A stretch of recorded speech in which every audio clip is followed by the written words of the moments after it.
जय हिंद। स्वागत है आपका अपने YouTube चैनल ऑलराउंडर ब्लॉग्स में। तो कैसे हैं सभी साथी? उम्मीद करते हैं सभी साथी बहुत अच्छे होंगे। और कैसी चल रही है आप सभी साथियों की तैयारी?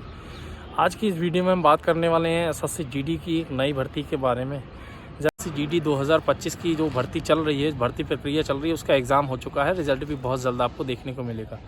साथ ही आपको एक एसएससी जीडी का एसएससी का एक कैलेंडर जारी होता है हर वर्ष। तो उस एसएससी के कैलेंडर में एसएससी की जो भी नेक्स्ट एग्ज़ाम होते हैं, जो भी नेक्स्ट वैकेंसियाँ होती हैं, उसके बारे में बताया गया होता है। तो उसमें आप लोगों ने देखा होगा कि एसएससी जीडी की एक नई भर्ती 2025 में दोबारा से आने वाली है। 2025 लास्ट में आएगी, 2026 के नाम से ही भर्ती रहेगी, लेकिन 2025 में ही आपको देखने को मिलेगी।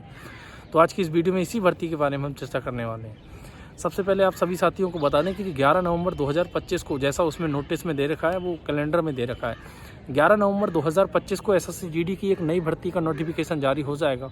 और उस नोटिस में जैसा बताया है कि मार्च अप्रैल 2026 के मार्च या अप्रैल में परीक्षा आपसे ले ली जाएगी। तो साथ ही आप देख लेंगे कि 11 नवंबर से मार्च अप्रैल तक 11 नवंबर 2025 से मार्च अप्रैल 2026 तक बहुत ज़्यादा लंबा समय आपको नहीं मिलेगा एग्ज़ाम की तैयारी करने के लिए। तो जो भी साथी एसएससी जीडी 2026 में आप चाहते हैं, ये सपना देख रहे हैं कि हमको भी 2026 में एसएससी जीडी के माध्यम से वर्दी पहननी है, तो वो सभी साथी मेहनत से लगे रहें। और मेहनत से अभी से लगे रहेंगे तभी आपको साथी आपका सपना पूरा हो पाएगा। नोटिफिकेशन का इंतज़ार ना करें। 11 नवंबर की तारीख दे रखी है उसमें जो आपका कैलेंडर है। 11 नवंबर की जगह 20 नवंबर हो जाएगा, 20 नवंबर की जगह 2 दिसंबर हो जाएगा। लेकिन 8-10 दिन आगे पीछे होने से आपकी तैयारी पे बहुत ज़्यादा फ़र्क नहीं पड़ेगा। फ़र्क पड़ेगा आपकी तैयारी पे जो आप अभी से कर रहे हैं उस चीज़ से। अगर आप जनरल कैटेगरी से हैं तो इसमें 18 से 23 वर्ष आपकी एज होनी चाहिए। वहीं आप ओबीसी से हैं तो 18 से 26 वर्ष, और एससी से हैं तो 18 से 28 वर्ष आपकी एज होनी चाहिए। आपको पता होगा लड़कों के लिए 170 सेंटीमीटर हाइट की ज़रूरत होती है, साथ ही चेस्ट भी नापा जाता है फिजिकल में। और लड़कियों के लिए 158 सेंटीमीटर हाइट की ज़रूरत होती है ना। 10th कर रखा हो साथ ही। इसके अलावा यदि आपने और भी कुछ कर रखा है, जैसे किसी ने एनसीसी कर रखा है, तो उसके बोनस मार्क्स मिलते हैं। बाकी इसमें आपका 12th ग्रेजुएशन से कोई मतलब नहीं होता है। अगर आपके पास है तो आप उसको लगा सकते हैं, लेकिन 10th से ही ये भर्तियाँ आती हैं। भर्ती प्रक्रिया के बारे में भी थोड़ी चर्चा करते हैं। सबसे पहले आपको पता होगा फॉर्म आ जाता है, आप ऑनलाइन करा देते हैं। उसके बाद ऑनलाइन एग्ज़ाम होता है। ऑनलाइन एग्ज़ाम जो रहता है उसमें 80 सवाल आते हैं, 1 घंटे का समय रहता है। उन्हीं 80 सवालों में 20 सवाल मैथ के, 20 रीजनिंग के, 20 जीके जीएस के, 20 हिंदी के सवाल रहते हैं। हिंदी ऑप्शन में रहती है। यदि आप इंग्लिश करना चाहते हैं तो आप इंग्लिश को भी फॉर्म फिल करते समय भर सकते हैं। तो आपको 20 क्वेश्चन हिंदी की जगह इंग्लिश के मिल जाते हैं। जब आप परीक्षा पास कर लेते हैं तो एक मेरिट लिस्ट जारी होती है, जिसमें उन साथियों का नाम होता है जो फिजिकल के लिए नामित होते हैं।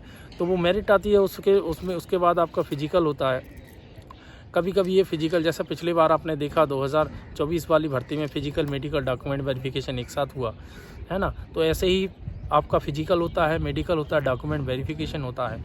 और ये सब प्रक्रिया संपन्न होने के बाद एक फ़ाइनल लिस्ट आती है, जिसका फाइनल लिस्ट में नाम आता है तो वो वर्दी पहनने का हकदार बन जाता है। साथ ही साथियों, आपको पता होगा कि एसएससी जीडी के माध्यम से आप पैरामिलिट्री फोर्सेस में जाते हैं, अर्धसैनिक बलों में जाते हैं, जिसमें आपने देखा होगा BSF, CRPF, ITBP, Assam rifle, CISF, SSF और एनसीबी जैसी एक बेहतरीन फोर्सों में आपको जाने का मौका मिलता है ना। तो सब फोर्सों का अपना अपना फ़ायदा रहता है। बहुत अच्छी फोर्सें हैं और बहुत अच्छा सुनहरा मौका रहता है 12th करे हुए विद्यार्थी के पास। अभी एसएससी जीडी 2024 का रिज़ल्ट आने वाला है। बहुत सारे साथियों का इसमें भी सिलेक्शन नहीं होगा, तो साथी निराश होने की ज़रूरत नहीं है। 2025 बहुत ज़्यादा दूर नहीं है। आपको लग रहा होगा बहुत ज़्यादा दूर है, लेकिन बहुत ज़्यादा दूर नहीं है। 11 नवंबर को, जैसा मैंने आपको बताया, कि नोटिफिकेशन जारी हो जाएगा और मार्च अप्रैल 2026 में आपकी परीक्षा हो जाएगी। तो साथ ही निराश होने की ज़रूरत नहीं है। आप उस एग्ज़ाम की तैयारी में भी लग जाएं, लेकिन तैयारी अभी से आप करेंगे तभी आपकी तैयारी होगी। अगर आप ये सोचेंगे कि नोटिफिकेशन आ जाएगा उसके बाद मैं तैयारी करूँगा, तो साथ ही तैयारी करने में शायद आप थोड़ा सा और लोगों के मुकाबले पीछे रह जाएंगे। तो दोस्त, मेहनत से तैयारी करते रहें, लगातार हमारे साथ जुड़े रहें। किसी तरह का आपका डाउट हो तो आप लोग कमेंट में ज़रूर पूछा करें। जय हिंद। यदि आपका भी है कोई सवाल तो कमेंट बॉक्स में ज़रूर पूछें। जय हिंद।